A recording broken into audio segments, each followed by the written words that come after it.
Welcome back into the Sports Source, this segment of our show, brought to you by Stern Agee. And since 1901, Stern Agee has been helping Americans from coast to coast prepare and protect their financial futures.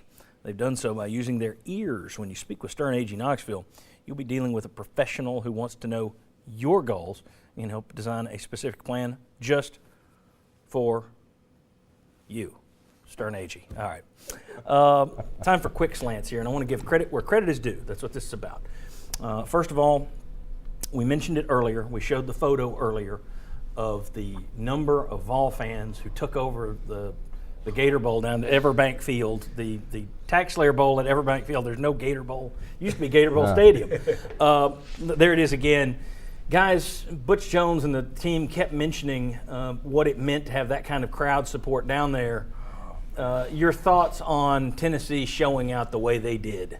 You know, showing up the way they did is great, but you know, even at Neyland Stadium toward the end of the season, you still had fans showing up and everything, whether it was to see the sixth win, get up bowl eligible or whatever it was. But I think the fans showed up well.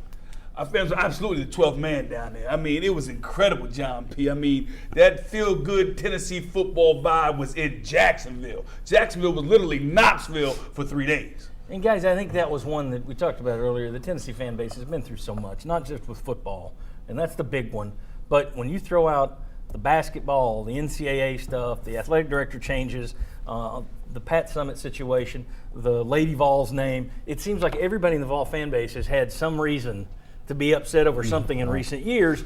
And for the Vol fans, I know that you ex-players enjoyed watching that game, but the Vol fans kind of deserved one like that where they could sit back and say, this is a cakewalk. Well, you know, I'm really impressed with the fans and the support that they've done all season. I mean, through the last 5 or 6 years, it's been kind of tough. And to go down there and those guys perform like they performed, I was like, whoa. I mean, that's old Tennessee football. And when you start playing Iowa and Nebraska, you playing some bad boys, you know. And, I mean, the water boy hit you. So it wasn't like we were not playing anybody. I'm like, whoa, man. So it looks like we're on our way. Bob, I'm going to go to you next, and there's no such thing as a popular athletic director. Look around the conference; they're not popular, and a lot of people are upset with Dave Hart for this or that or the other, and rightfully so on some of these issues.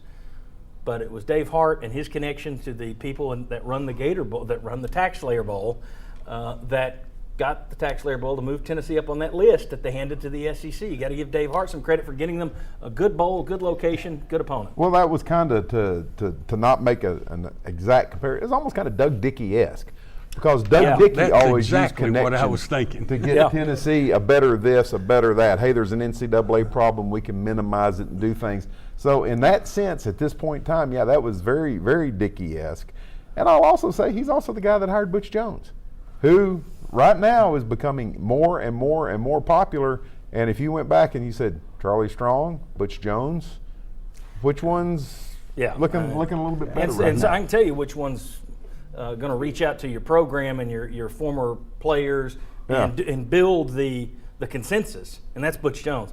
Now, granted, they went for Strong first, but give him credit for falling back to the right person. All right, and the last one, he's leaving. Nobody thinks he likes Tennessee. I don't know why he would hate Tennessee, but ultimately it was Commissioner Mike Slive who is the one that said, all right, we're making the bowl matchups. The folks at TaxSlayer and Tennessee want each other. Let's put it together. Nobody wants to do it. Got to give some credit to Mike Slive on his way out the door as he retires, I think. Everybody's silent on that one. No, and I'm saying he went out with a boom, baby. He made the right choice for crying out loud.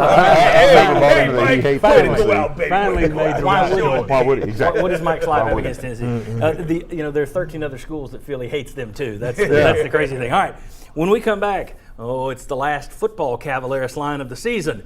What's the over-under for next year's win total? Come on back, and the whole group will be out here. Come on back on the Sports Source. Like our set?